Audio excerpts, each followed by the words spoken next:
Sa mga hindi po nakakaalam kung paano po maglagay ng moving watermark, ganito lang po yon, kadaling gawin po. Pag wala pong watermark, so ganito lang po yung ating video. Teka lang, mute lang po natin.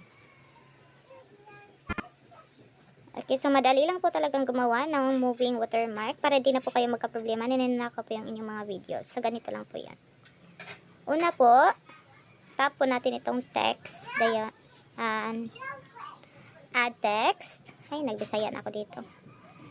Okay, type nyo lang po yung inyong shop name or ano po yung pangalan ng inyong account po. Okay, so pili lang po tayo ng fonts. Depende na po yan sa inyo ano po yung gusto nyong fonts. Okay, for example, ito po si Caslon. Ating napili. Napili mo muna tayo. Okay, so try natin to si Luxury. Okay, type tayo. Okay, let's say your shop's name is Shopwise. Okay, so ganyan. Shopwise. Pagkatapos mo nito, ganito lang po yung gawin nyo po. Pagkatapos po nyan, punta po tayo dito sa styles. Pagkatapos po sa styles, ganito lang po gawin nyo. Kita nyo po pa dong opacity. Ganito lang gawin nyo po. Okay, pwede nyo po i-adjust yung size po kung ano po yung gusto nyo, kung ano po kalaki yung gusto nyo sa inyong watermark.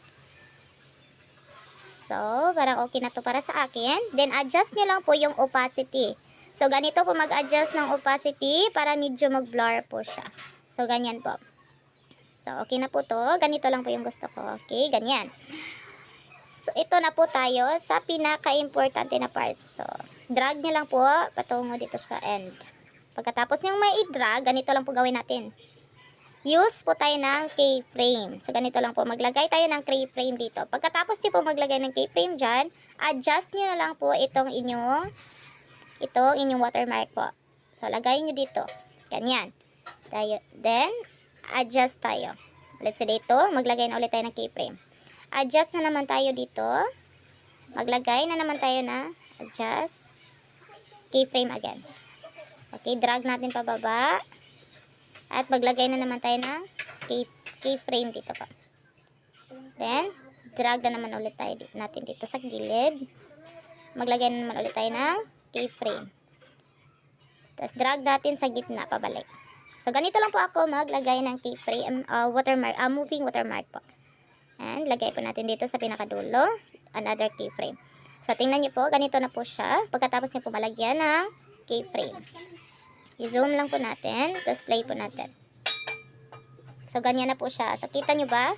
Diba, gumagalaw na po yung inyong watermark. So, ganyan lang po kadali maglagay ng moving watermark po. So, paki-follow na lang po sa ating page. Thank you.